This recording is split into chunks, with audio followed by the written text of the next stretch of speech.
Welcome back to the Football Terrace. Thank you very much for tuning in. Gunnar Solskjaer will need a miracle to survive as the Manchester United boss beyond the international break. That has been confirmed to me personally this afternoon by one of the most credible journalists in the game, highly connected to Manchester United. So the conversation today is, who should Manchester United be looking at replacing him? We're going to be delving into that and much, much more for you on this podcast this afternoon. What we need is for you to smash that like button, hit that share button, subscribe to the Football Terrace. Very sorry about being late. I was in a very important meeting, which was meant to finish at 4 p.m. It ran through till literally 5 in this room. I had to clear everyone out and then go live for you. I'm going to be late home tonight, which means the babysitter is going to be frustrated because I'm meant to be home. It takes 2 hours to get home from here. I'm meant to be home in an hour from now. I'm in big, big trouble, but stay with me anyway. I don't like lateness. I feel a little bit flustered, but I know you guys are here for me. A lot of people are saying it's out of sync. Really? I don't know why it's doing that. It shouldn't be. If it is, we'll sort it out in a few moments. Jess is here with me now as well. How are you, Jess? Good. I'm glad you didn't blame it on me. You could have easily done that while I wasn't here. You could have done that and said it was Jessica's fault. So thank you. Thank you. I've been waiting, you guys. I've been ready. Yeah, I know. It was completely and utterly on me. I'm just going to do one thing real quick. I think we've got a problem.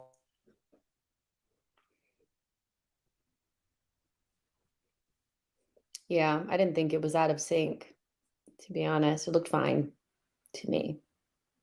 Now I can't hear you. It's fine. I've unmuted it now. There was a There you lead go. in the wrong thing. Hopefully that sorted it out if it was out of sync. But there we go. Yeah. How are you, though? How are you? I'm good. I can't complain. In the meantime, I was making me something to eat. And of course, you were ready to go as soon as the food was ready. So I didn't get a chance to eat. I'm starving, but I'm ready to talk. Let's do it. There we go.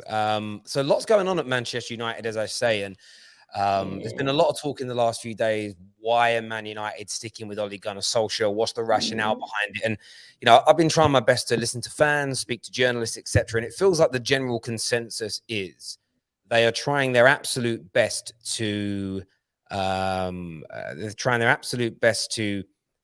a replacement that's adequate without trying to send the club into like panic mode. So they don't want to go and get rid of Ollie and not be ready for these things. That's what they're kind of spinning now, this whole Ollie's being protected. But I spoke to a journalist this afternoon that said it would take his words were, it would take a miracle for him to survive beyond the international break, suggesting irrespective of the potential wins against Tottenham, Atalanta and City, he's going to be gone. Like, we haven't really spoke since Monday. There's been a lot of news that's come out in the past 48 hours. What's your kind of take on everything that's happened with Solskjaer and Man United in that time period? I mean, I feel like when we spoke about this the other day, I felt like KJ in particular was speaking as if Oli was already sacked. I do think that it just was a little bit premature because I've never felt like there was a contingency plan for this. I don't think Manchester United was ever prepared for the season to start out this way. There is no contingency plan for Oli not doing a good job and for the season to be going the way that it is. So what inevitably is happening, in my opinion, is that they're trying to get to the international break so that they can source a manager that kind of is more in line with the philosophy that they feel like they need to be, trying to adhere to. So Oli is basically the interim until then, and in the meantime, you guys will play a couple of games. I don't see how you guys win them. You may luck up and win one. I don't think that the team is going to completely down tools, but he's basically just an interim until then, and then you just have to hope that they come up with the right manager, because the right manager might be in a job right now. I do think that a better option other than Conte is probably already in a job. So that makes it a little bit more difficult. But that's basically all it is. It's just prolonging the inevitable. And you guys will lose more games in the meantime, and that's probably going to be frustrating for you guys. Let me ask you this question. Do you feel like, I understand not rushing into the appointment. I also agree, no contingency. And that was very much confirmed by, I think, Samuel Luckhurst. I've been saying it myself the last few days without any information, but it was just my belief that they weren't prepared for Ollie to have been this bad this season. Nobody, by the way, even his biggest Ollie outers didn't expect us to be as bad as we are now. But there's no contingency plan. But therefore, is it the right thing for them to do to maybe wait, catch breath, not just jump straight into bed with Conte or whoever the new manager may be, and take a week or two to like review, talk to agents, maybe even interview a few people? Would that be the best method? And should Man United fans be a little more patient, maybe? Yeah, I think so. Because ultimately, even though I do think Conte would bring you some immediate joy, like in terms of maybe getting an FA Cup or something like that, or a deep run into the Champions League, maybe put you guys in a system that gets more out of the players that you have, it's only going to end one way. It always ends a certain way when Conte is there. It's kind of similar to Jose Mourinho. They never really leave you better than how they found you. And for all of the work that I personally feel like Ole Gunnar has done a decent job of constructing a team that's competitive, where a lot of the players that you brought in have made sense, and it would be a shame to bring in somebody that kind of destroys what Mm. he's done. I think it's overplayed a little bit in terms of the culture and all of that kind of stuff that he's brought in. I think ultimately what he did was he oversaw a process of getting the right players in the team. And now it's time to get the winning culture, which won't come with Ollie. So yeah, I mean, if Conte comes in, Sancho's not going to play.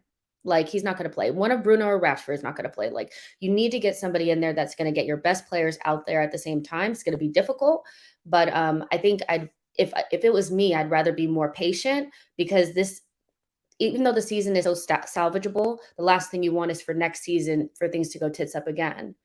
So yeah, I think wait it out a little bit, but like from your perspective, Sir Alex Ferguson is obviously like your greatest ever manager, and for you, he's the greatest ever manager to ever do the thing.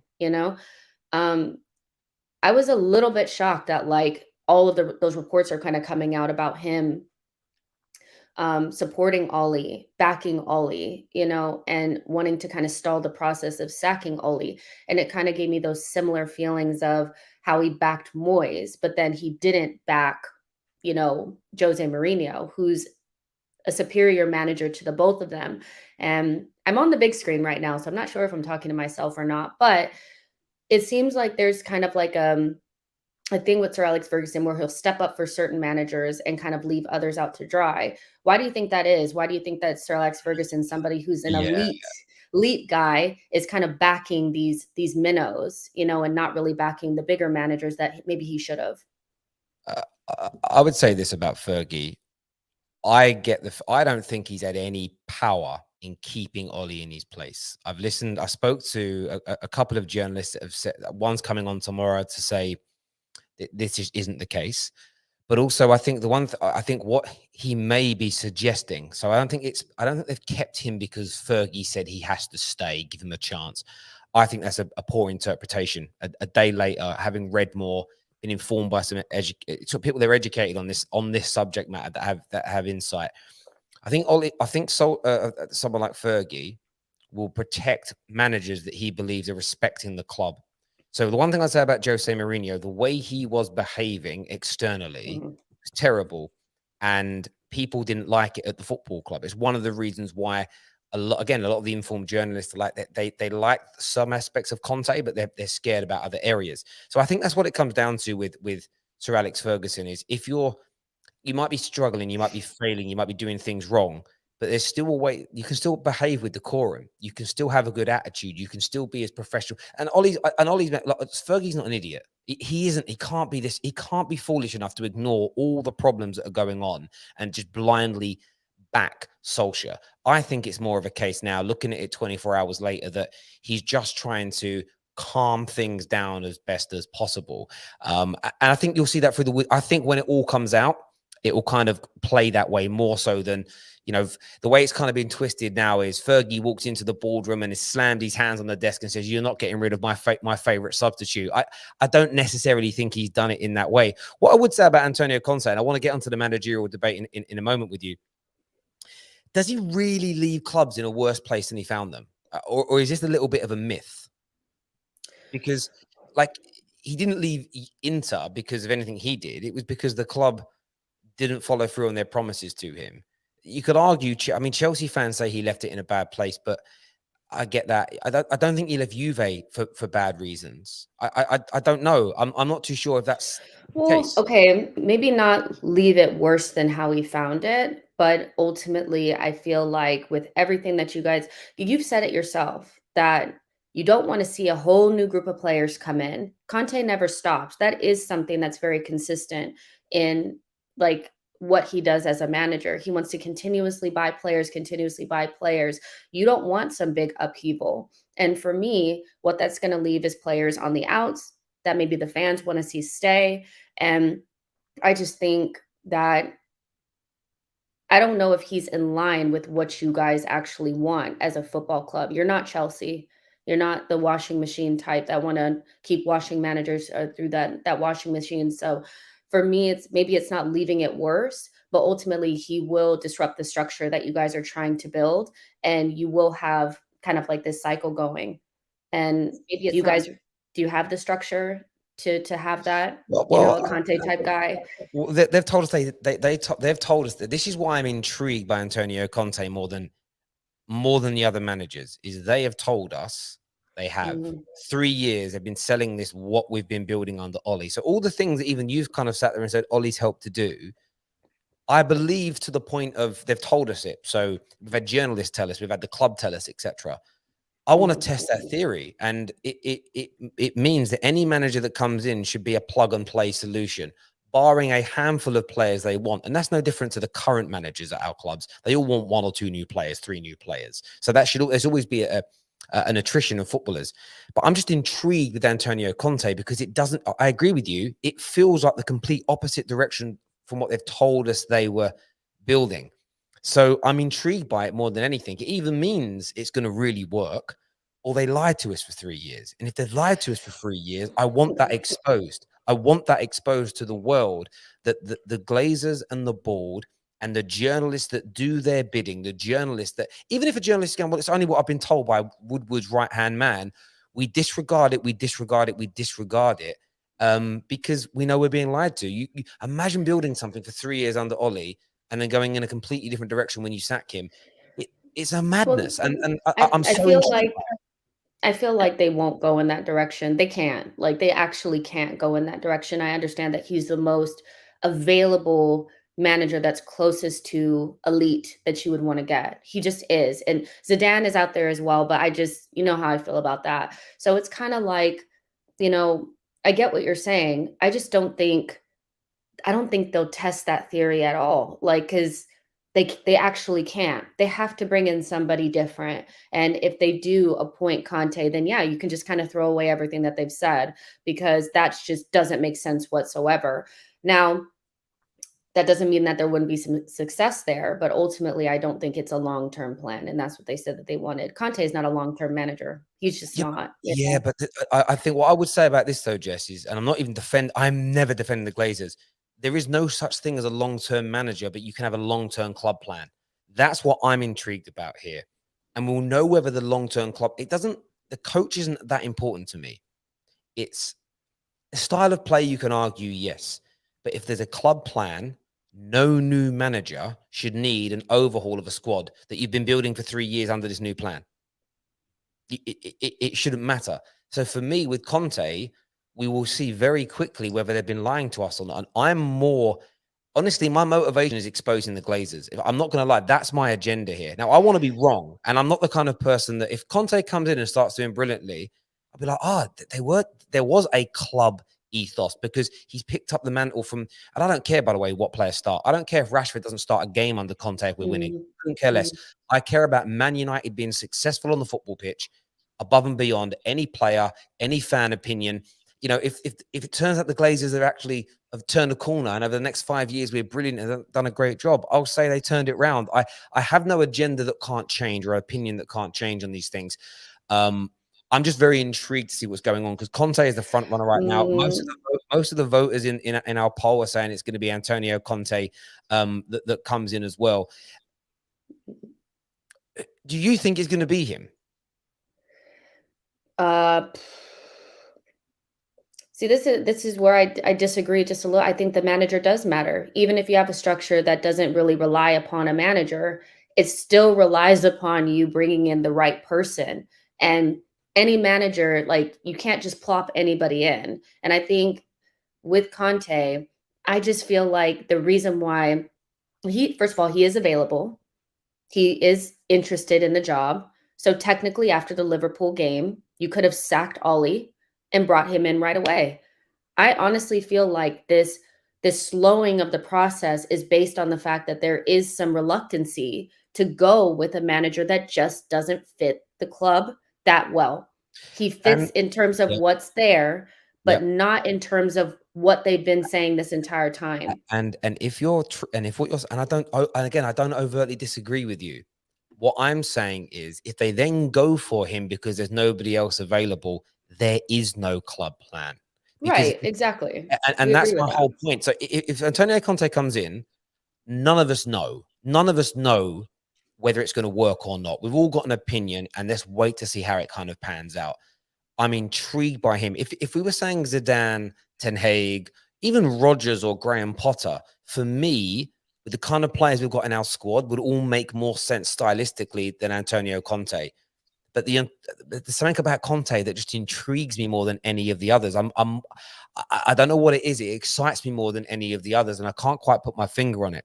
Why UFC here says if it's true that Zizou doesn't want to manage United job, that is fine, but people need to put respect on his name and actually do their research on him. Yeah, he's a brilliant manager, and anyone saying that he isn't, I think I personally think is a madness, is talking a madness here. There was also a super chat I missed, and it was from Strip Bear. It says, Terry, my thoughts on Conte I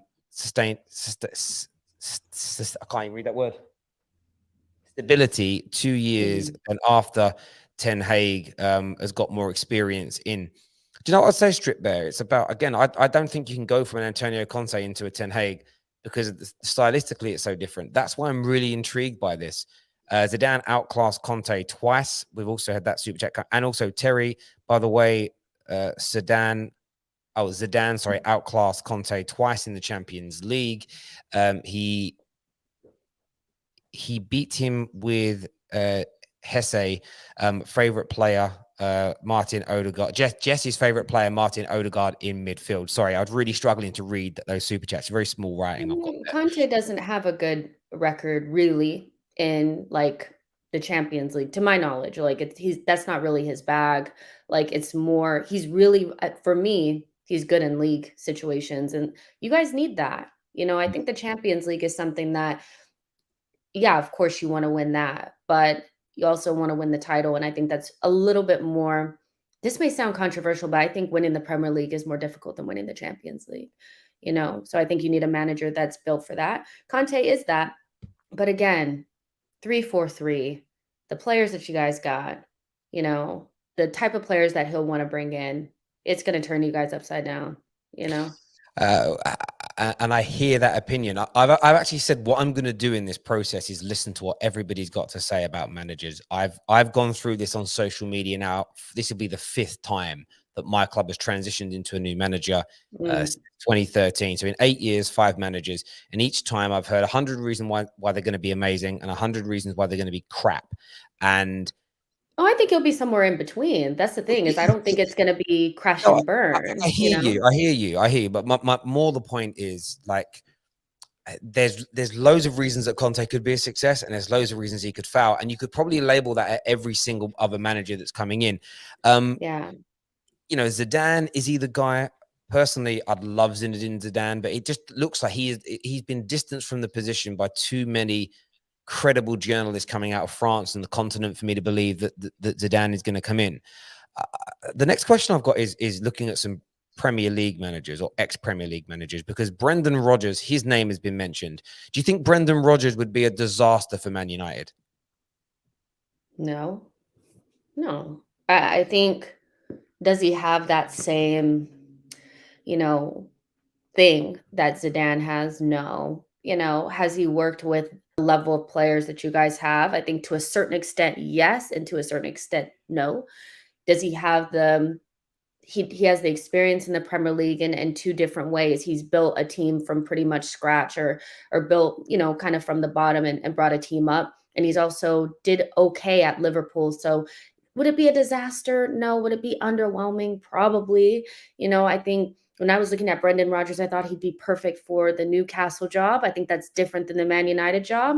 So although I think that he would definitely get the most out of the players that you have, but then I also worry about the personalities and being able to manage those, because Vardy and Madison and Tielemans definitely is not, Bruno, Cristiano Ronaldo and Greenwood. Can he manage that level as well? So I think he'd be good.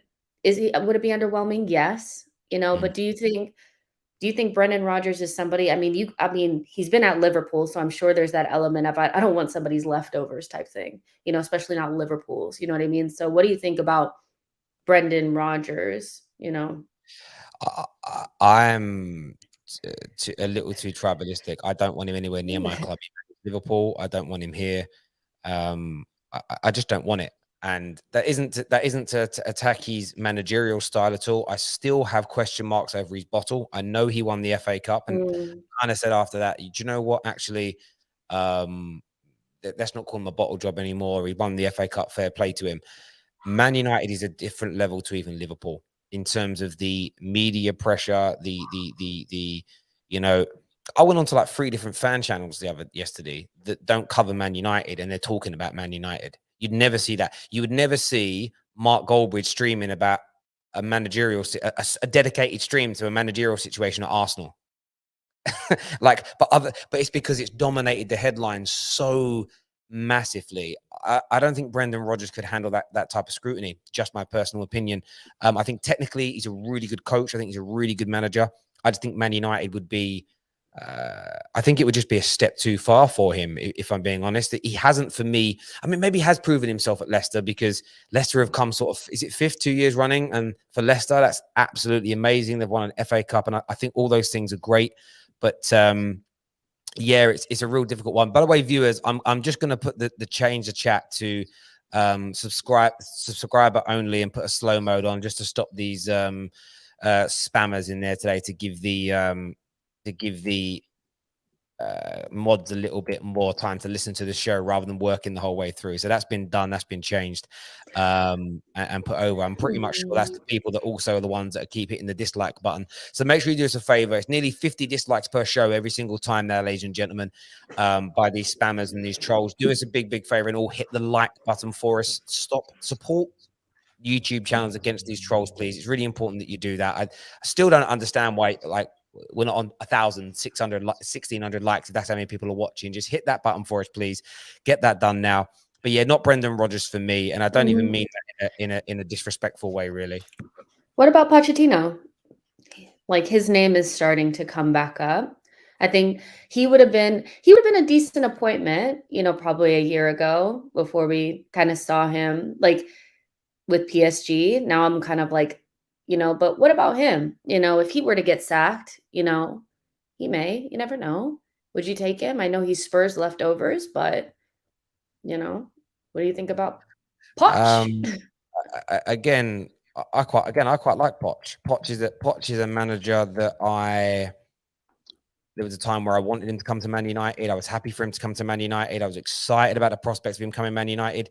But he ain't leaving PSG now. There's no way he's leaving now at this moment in time.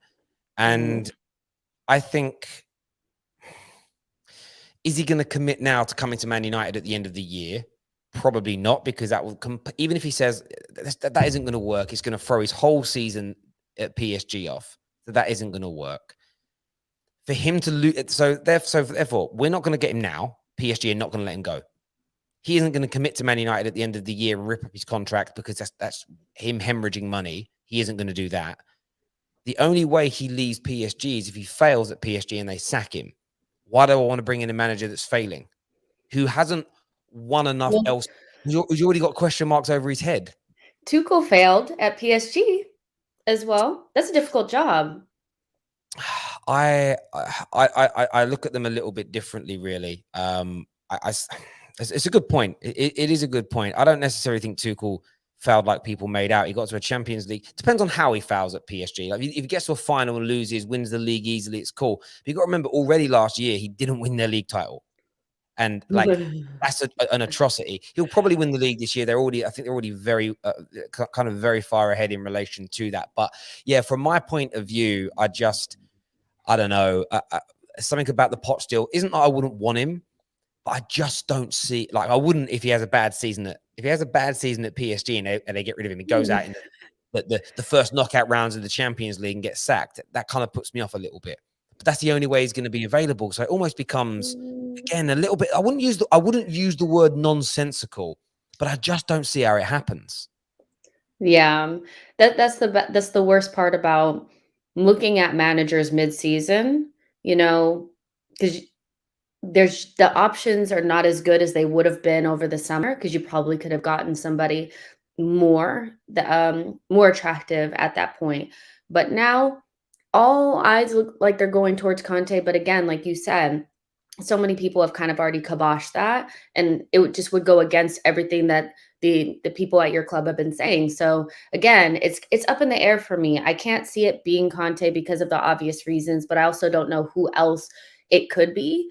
And I know some people are hoping for Zizou. I think that's the best case scenario, but can you get him? I don't know. So I don't know. It's still up in the air. But at the end of the Yeah. day, Ollie's still your manager for the next 3 games, and a lot can happen in 3 games, not in terms of him being able to turn it around, but other options becoming more available, better reports coming out, so I think you have like another 3 weeks or so 2 weeks-ish to worry Yeah, about this. in and around that time. Comment here says, why do we think Conte will play 3-4-3? He played 4-1-4-1 when he first joined. Although it didn't work, he showed that he has the capacity to do something else. I mean, what formation? I didn't watch Inter Milan regularly. What formation did they play? Was it 3-4-3? I think he plays like a version of it. But then he's also like at Inter, he had 2 strikers. So it was like 2 strikers up top. I know he played with like 1 midfielder deep. So it was like a 3-1-4-2, something weird like that. But he Yeah, can I'm seeing he pictures of that now. Yeah. Yeah, he can make changes based on what he has, and I'm not saying that he's basic and he can't do anything else. What I am saying is that you have a plethora of attacking talent, and Manchester United fans want to see that. And I think Conte plays something, he can play attacking football, but it's not to, I feel like, what you guys need with the players that you have. And I do think that it'll be hard to your team is imbalanced. Let's just be real. It is. It's imbalanced. It's going to be difficult for any manager to come in and figure out what that right balance is. And sometimes the right balance is going to take out some of the players that you guys really want to see. I see that being an issue. I just do. But he can figure out something. I'm not saying he's basic, but I can easily see, if we fast forward a couple of months, people complaining that they're bored. Yeah. They're bored. Well, it is though. But I go back to Jose's time though, Jess, and let me be frank about this. Up until about it was only up until we started falling far behind Man City in that Centurion season. When we got to about 10, 12 points, did people start moaning about Ollie's style of play? The whole previous season, there weren't a murmur. There wasn't a murmur really from barely anybody. The beginning of the season, when we were like for the first 10 games, we were pretty much neck and neck with City. Nobody was moaning. It's only when we fell behind them. And I say one mistake we made as fans with Jose, and I think we were the ones who kick-started the downfall, because then the Glazers and Woodward, they listen to the PR, they listen to socials, and they chop and change their mind on things, which is a madness in itself. Man United fans, we threw the baby out with the bathwater. Yes, we finished around 20 points off of Manchester City, but we didn't look at the bigger picture. Man City did something in a singular season which was gargantuan. It was absolutely, yes, and we got knocked out of the Champions League by Sevilla, but by then things already, now we'd learned that things by then had already started to have gone wrong. He was talking to the board about, yes, you give me a new deal, but I want to move Pogba and Martial on as an example. they kiboshed that. He then started falling out with these players. And it all started from around the late February, early March. That's when Manchester United's relationship with him started to fall apart. And then United fans jumped on it. I still look back and think, if they would have told him straight up, yeah, 100%, you can get rid of those players and sign who you want, who knows what he would have done as a happy Jose the following year. It was the best season we've had points-wise since Fergie. Who knows? Mhm. Like, none of us do, but that was one of my reasons before around, let's just back a manager and see Yeah. what happens. Because, again, nobody expected, by the way, again, this is what happens in football. Go back and watch the predictions. Liverpool finished, I think, 4th that season, and they finished 30-odd points behind City that year. Nobody predicted the following year for Liverpool to finish 1 point off of City with 97 points. So you Yeah. never sometimes know. And I'm not suggesting that Ollie this year or Jose that year would have propelled themselves that much. But there's always this notion of football has a habit of surprising us. And sometimes, I've seen Man United fans in the last few months be like, oh, I wish that I hadn't turned on Jose and we'd kept him. It's almost like I see this with every manager we've had. We want to go back in. I've even seen some United fans say recently, do you think we were a little bit hasty with Moyes because he's doing well? It's like, well, I don't know about that one. I was at the I do so I did wanna just be clear on something, like, I just wanna know, like, how okay, so you guys have 14 points. You guys are kind of a ways away from the title, like, the points the gap is starting to grow, and if you keep Ollie for the next 3 or so games, who knows how far you guys will be off. Do you think a new manager, or Conte in particular, comes in and gets you back on track to the point where you guys are pushing? Because the thing about it is that I think you guys will improve, but the scary form that I'm seeing from Chelsea and Liverpool and Man City makes me think that even a managerial appointment will still not be enough for you guys to make up that deficit. So where do Yeah. you kind of stand with that? Do you think that you guys could get close if you guys get a little bounce or whatever? Because it also depends upon whether those teams drop points, and they've already kind of played each other. You know, they're full steam ahead. Even the Champions League, Liverpool's looking good in the Champions League. They've already played Atletico Madrid and they put them away. Like, you know what I mean? I think it's going to be difficult for you guys to win anything, the bigger Yeah. trophies, I, I, even I, with. I get your question completely. Look, for me, the league's gone, irrespective of who comes in, because we're 6, 7, and 8 points off of City, Liverpool, and Chelsea, respectively. To leapfrog all of those managers is going to be impossible. They're not all going to collapse. They're not all going to allow 7, 8, and 10 and 9 point swings between now and the end of the season. I can't imagine that happening. One might collapse. And I think a top-class manager, or the right manager coming in now, secures us with our quality of squad a top 4 position. But I think, again, you always have to judge. Your standards always have to change and be a little bit agile, I think, in these moments. So the new manager coming in, I'm not going to expect him in the first season. Say he joins in November. I don't expect him to win the league by May. But what I would like to get a feeling of is, but towards the end of the season, we look at it and say, do you know what? Since he arrived, he got second most points in the league. We've got a nice style. The team seem happy. I want to feel confident going into the next season that we can win something, if that makes sense. And but then you've got the same thing. I'm consistent. It's like, but now there's real pressure on the manager next year, because sometimes when you come in February's, in December's or whatnot, you and your team can play with freedom because the expectations are gone. And that's one of the reasons why I think Ollie in those, crazily for Ollie, one of the biggest problems he had was how good that run was when he came in.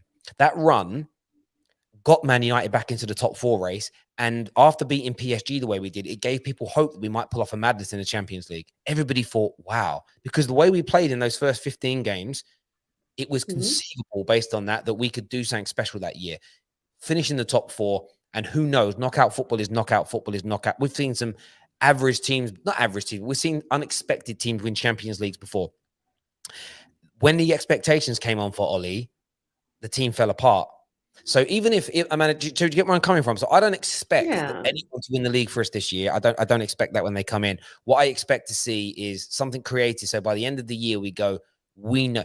By the way, if Tuchel would have gone out in the semi-finals of the Champions League, Chelsea fans would still consider themselves one of the favourites this year to challenge for the Premier League title, based on the quality of football, the strength in their system, and how well they played from that January until the end of the season. And that's what I want from Manchester United. I want to be able to, and that's what's annoyed me about us even giving Ollie the last 2 or 3 games, let alone another 2 or 3 games, is for me, we have written off our season by doing that. The season's gone as far as I'm, in terms of winning the Premier League. If he'd have been sacked but in the last international break, we might have lost all these games still, but maybe we'd have beaten Everton, maybe we'd have beaten Aston Villa, maybe we'd have got a draw against Liverpool. Suddenly you've got an extra 6-7 points, you're in the title race. And then things could have been good. But yeah, for me, I'm not great with that. There's a comment here, super chat, that says, why do you think Graham Potter, who hasn't managed the big team, is better than Brendan Rodgers, who is a proven, experienced manager? I don't think he is. I haven't said that. I think they're both excellent coaches. My concerns with Graham Potter would be multiplied, even more so. Rodgers has managed Celtic, he's managed Liverpool, so he's been at some big clubs. Graham Potter, Man United is, in my opinion, is the wrong place for Graham Potter to go next. I think he would legitimately drown. I think he would drown there. For his first, imagine going to his first big club with those level of expectations. Remember, it's almost front headline news if Man United lose 2 games on the bounce. It would be a crazy decision in my opinion. And the thing about like having somebody in the dressing room like Cristiano Ronaldo is that you kind of have to get a manager that he's going to respect, because naturally somebody like that has a lot of influence. Even somebody like Pogba, lots of influence. Once they don't like the manager, it tends to trickle down into the masses. And so somebody like a Graham Potter, who I think is really good, he can't go to Manchester United with Cristiano Ronaldo in that dressing room. He can't. And I think that's one of the bigger issues here, is because you have such star power that have played under great managers that you can't fluff it. You have to get it right. And yeah, that's like no Graham Potters. I mean, I think even Brendan Rodgers would struggle. That's always been my issue with Pochettino, is I just look at him and I'm like, is Messi really about to be listening to this guy? He's never won anything. No, you make a great point. Joshua Jack here says Poch is so overrated. He can't even handle the French media. Man United is a different beast to Tottenham. The Ten Hag style fits Man United style. Yeah, I mean, Ten Hag is a player that I would love. A manager. That's the only manager I'd be afraid. If you guys got him, that's the only manager I'd be like, yeah, that's the perfect appointment for you guys. It is. Yeah, I mean, I feel like I like him as a manager. I like I like the way they play. I would love to instill some of that. Listen, I'd love him and Overmars and Van Dijk as a triple. I mean, these are the things. Again, these are little. It's not going to happen. This is me speaking utopian bullshit, really, but.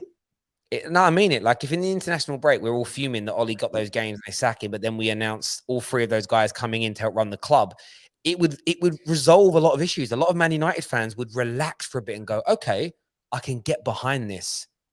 They just would, because look at Newcastle fans. What has seemed to excite them more than the managers they've been linked to is the possibilities of the Mark Overmarses or the Ralph Rangnicks running the football club. That is more important, because that is where winning is done. It's done not in the boardroom as such, but it's done by the way a club is run and the consistency at that football club. So yeah, Ten Hag for me. Again, if I'm going preference, I'd go Zidane, Ten Hag, Conte, and then everybody else just fades away after that. There's no one else outside of those 3 that I really want. Luis Enrique's, again, he isn't leaving Spain before the World Cup, in my opinion. That's what I'm saying. Yeah. I don't even think he's worth people debating. We're almost getting to a point as well where we better just stop thinking about Zidane as well, because he looks like, again, he doesn't want to commit to this job now. The France job, as you mentioned, on the horizon with the World Cup. Deschamps will probably leave after that. Zidane walks into that role. So yeah, for me, I can't see it going any other way. But viewers, who do you want? Why do you want that person? I'd love you to let us know now. Make sure you've smashed the like button for us. If you're enjoying this podcast with Jess and I, subscribe to the Football Terrace as well. Very, very important that you subscribe to us and you turn on that bell notification. Terry you realize if Ten Hag comes, almost half the squad leaves. It might also be 4 or 5 players that can play his style. I think you'd be surprised. I think you'd be I disagree legitimately with that. surprised. Yeah, I think they'll add more, but literally you would take out one of McFred and Donny walks into the team straight away.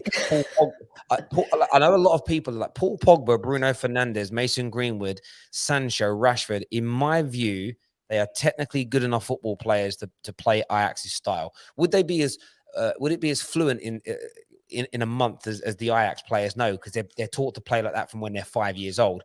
But those guys are technically gifted enough to be able to do that. We have a super chat that says it's a myth that Conte plays defensive. He plays a high pressing game, creating many chances. He played defensive only in the 17-18 season, not the 16-17. Sharim here, long time no see. Sharim says Big Sam for me, just for the lols.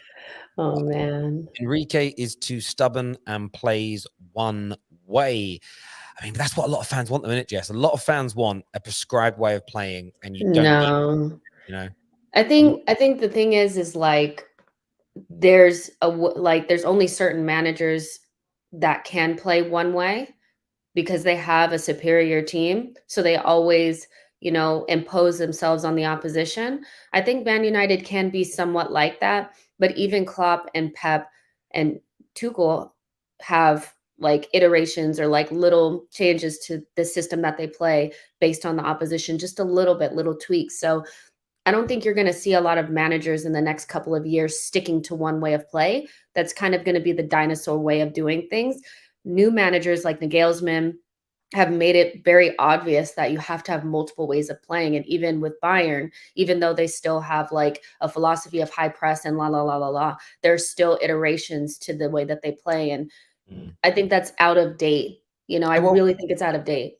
and that cycles in football because that's what kept Fergie so far ahead of people in his heyday, is that he would play differently against Chelsea than he did against Arsenal. And he was the master at that. And then I think we've gone through this era where the Klopps and the Peps, where it's one way, that one size fits all approach, and they go Yeah. for it.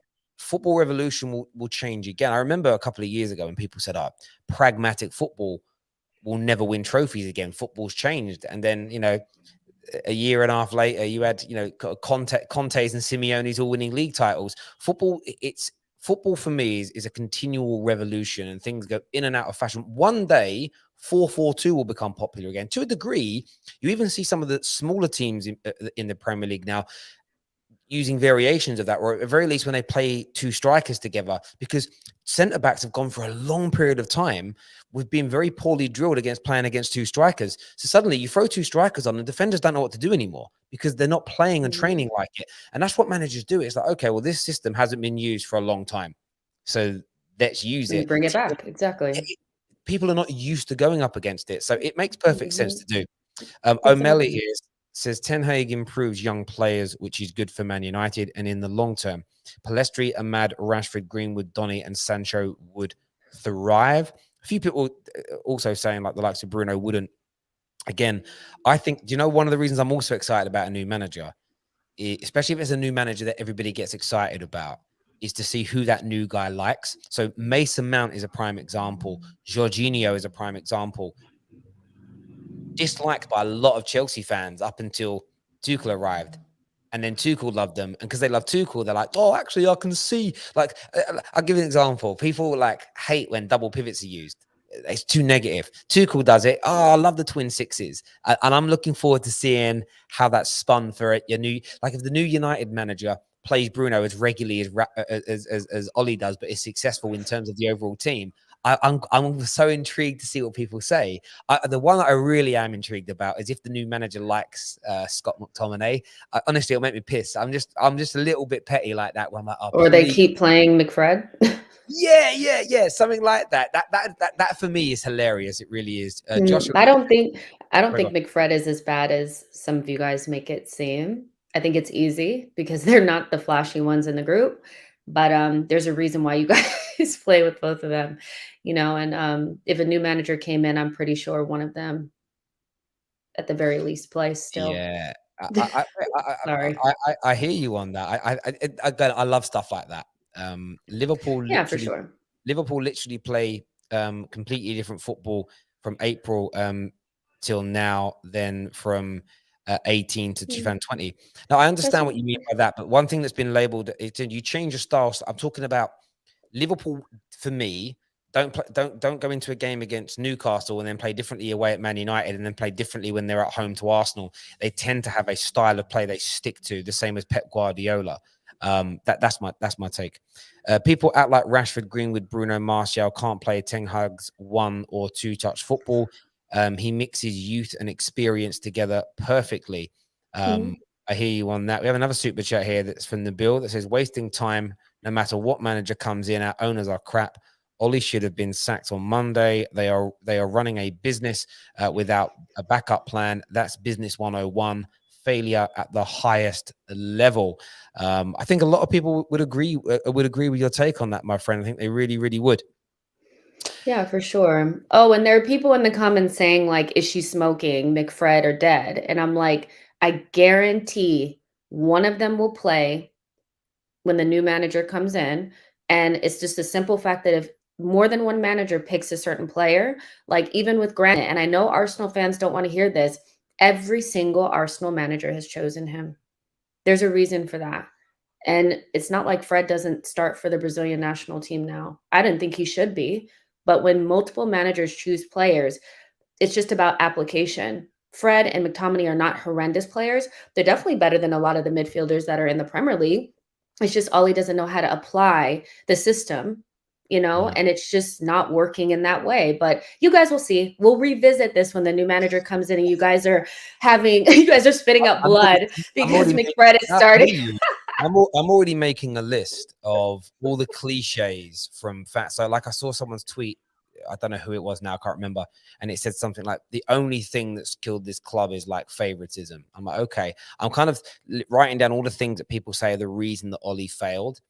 And like one of the things I know is going to come out, whoever the new manager is, his first press conference, he's going to say certain, and everyone's going to be like, that is how a Man United manager has to speak. And do you know why that's funny? Go back to the days. Like, I'm gonna do this. It's gonna take some work, but I'm gonna be petty. No, I'm gonna have some fun.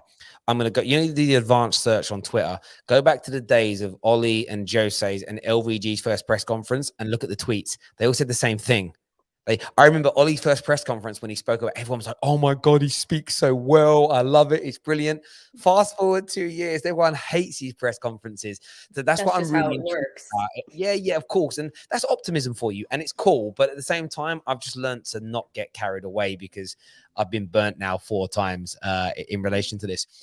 I wanted to ask you a slight segue in terms of subjects. By the way, everyone, thank you. By the way, thank you to everyone that is tuning in. Even the people that disagree with us, that's part and parcel of the football terrace to have rivals talking about one another. So thank you very, very much indeed. Really appreciate that. All the new subscribers, over 1,000 new subscribers in the last 3 days on the football terrace, which is just humbling beyond belief to me. It really, really is. So thank you to each and every single one of you that has subscribed to, even the detractors, even the people that don't necessarily like my opinions or the shows. Thank you still for being here. It means a great deal to me, and all the people that hit like buttons and everything else. A Cody here, one of my members, celebrating his 15th month as a legend and super fan, says winning should be our short, medium, and long-term plan. It doesn't matter who the manager is. United want to win major trophies, and that's what Conte is about. He has the recipe to win. Thank you very much for that, my friend. But I wanted to ask you, although this is a predominantly Man United show, I've seen a lot of positivity in the last, again, after the last 2 games for Arteta, unbeaten since the opening 3-game defeat to the season. What have you kind of learned in the last sort of few weeks, especially since the North London derby, about Mikel Arteta and Arsenal this season? Um, well, it's interesting just because it's like an up and down roller coaster all the time, and over the last, like, pretty much since you know the game against, I think, Man City, our form has been a lot better, and it mirrors the form that we had at the back end of last season. So I am happy that like after kind of like that weird first 3 games that we've been able to kind of get on a roll, 7 unbeaten, although some of them were draws that we probably should have won. Not too bad. So I'm like, okay, cool. But with Arteta, the one thing that he's done in the last like 2 games is just play in a double pivot. Like he galaxy brains everything when he loses players that are like significant to his system. And as much as Arsenal fans don't want to believe it, Xhaka is one of those. And so he just made so many mistakes in terms of playing with single pivots and stuff like that, and not including Lacazette. But the Leicester game to me is one that I think is so important because people were telling me that Leicester were in bad form, and I never really used form because form can change like that. All they had to do is play against Man United, beat Man United 4-2, and all of a sudden they look back. We'll be playing against 2 strikers at the weekend. That's going to be different. We just talked about that. Like Ben White, if he's fit and ready to go, Gabriel will be playing against 2 really difficult strikers, and potentially Daka and Iheanacho or Vardy. I'm not sure if he's fit or not. So it's going to be a huge test. We're going to be playing away from home against a team that's in form, and there's a lot of decent matchups there. Madison versus ESR/Odegaard. And Didi, if he's fit against Thomas Partey, Samare, Lakanga, like there's a lot of different things that are going to make this a really difficult game. And we're going into a harder span of games. And I just feel like I can see Arteta overthinking it again. And I just hope he doesn't. The one thing that I've learned about him is that when he gets under pressure, he tends to overthink things. And although we're on a good run of form, we play Leicester, Watford, and then Liverpool. And then we go into some more difficult games. So with Arteta, I just feel like it's still inconclusive. I still am a little bit on edge because I just know that we can go into that Leicester game and things can go really wrong. But it's not looking too bad. Like it's not looking too bad. And I know a lot of people went really hard on us because of the Crystal Palace match, but we drew that game. Like we drew that game, and I don't see that same energy all the time, for other teams that draw at home. If it had been a loss, I think it would have felt a little bit worse. But yeah, it's really interesting just to see because this looks very similar to the form at the back end of last season. Let's see if it can keep up. If he makes it to this next international break, he's not going anywhere. I don't think he's going anywhere anyway. But if he makes it, and we're still fairly close to the top 4, which we're not going to make. I just want to be very clear that I don't think we're getting top 4. I think top 6 right after West Ham, who's 100% for me going to make it into that top 5. I think they are the team that has the best chance of making it as close to the top 4 as possible. So if we can beat Spurs and Leicester to that 6th position, I'm happy.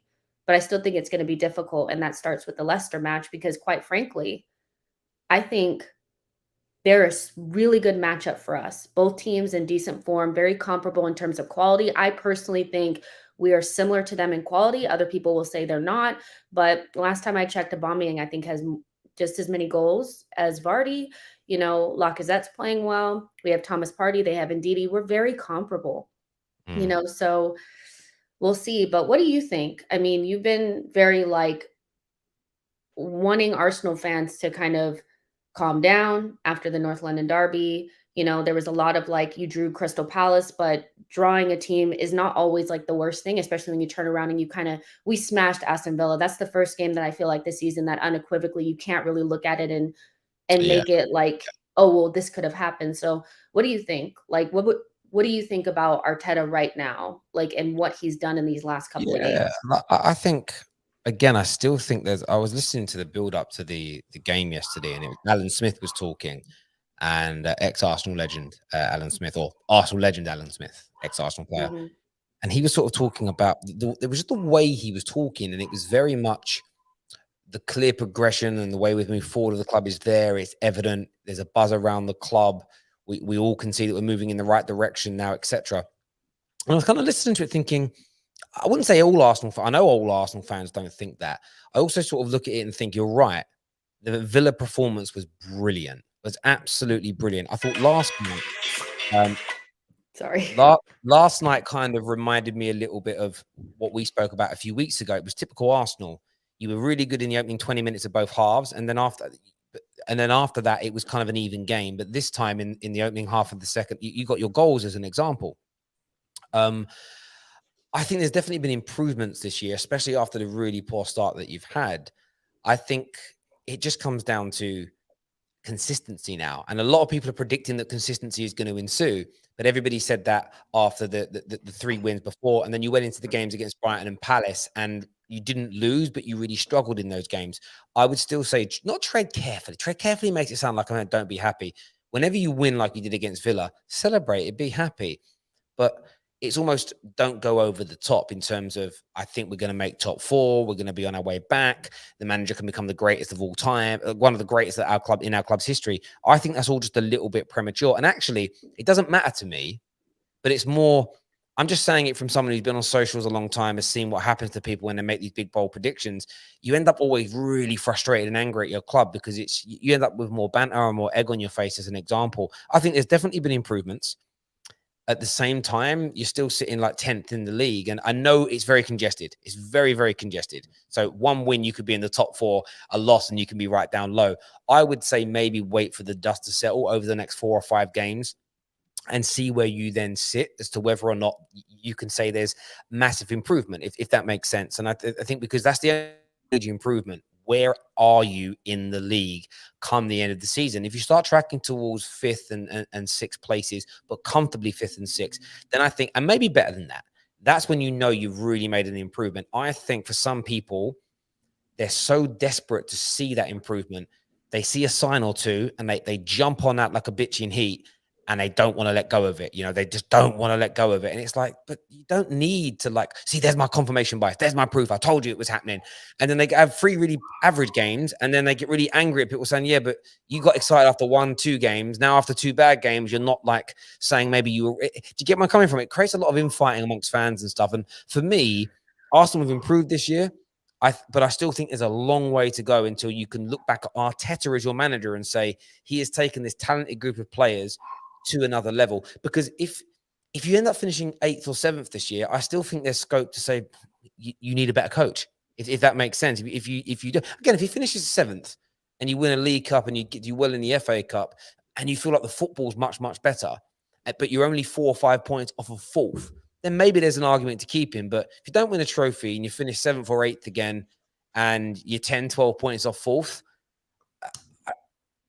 the club structure might have improved, but the manager still got to go for me. That's what I would say. Yeah, and I think it's still up in the air. Like, but as an Arsenal fan that's actually in it, we do see improvements. It's just it's not really, you can't really say it to rival fans because it's always, well, you're 10th. We're not really 10th.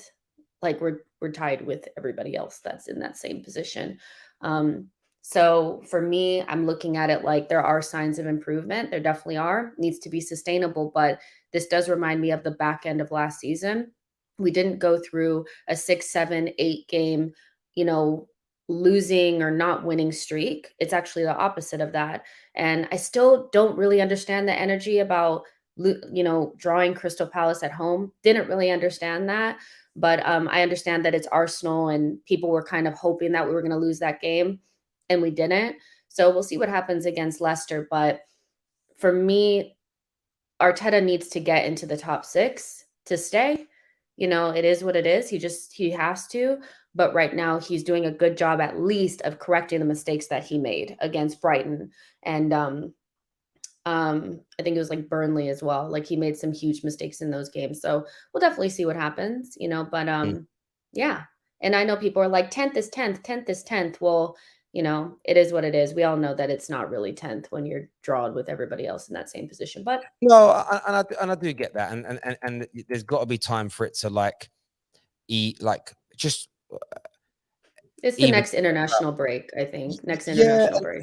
Yeah. And again, if things stay really, really close into the end of the improvement because you stay with the pack, it's just about managing those things. And I know some ask, what I find with football fans is like, they want everybody to jump on what they consider to be a positive about their club. But equally, when there's a negative, they want to shunt it away. With the Terrace, we don't do that. If Arsenal start improving and start playing brilliantly, we will be the first neutral channel to say, wow, they look great. We do it all the time. When Liverpool were the best team in the world, we said they were the best team in the world. Chelsea have been amazing under Tuchel. I say they're amazing under Tuchel. If suddenly Tuchel loses 8 of his next 10 games, watch me criticize Chelsea. It's just about people being realistic with where they are. And I know fans don't always like that. They want to be uber positive or uber negative at times. Very binary, as you say. I'm kind of taking words out of your mouth, but I just think it's about kind of just everyone stand a little bit calm. And equally, like I know some of the Arsenal fans think with United's thing, oh, there's an opening for top 4.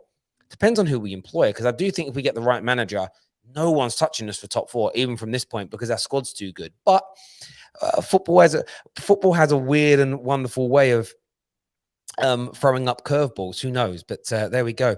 Listen, ladies and gentlemen, really enjoyed the show today.